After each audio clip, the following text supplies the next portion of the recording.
Scan for Sovi and straight A's only. Let's go!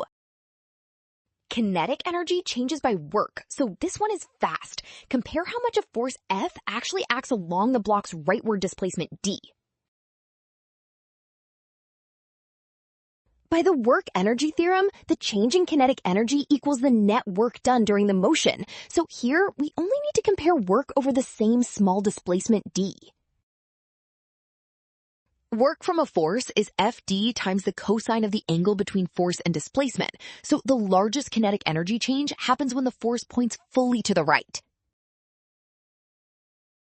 In figures 2 and 3, only the horizontal component matters, and those components match, so their work matches, while figure 1 is larger.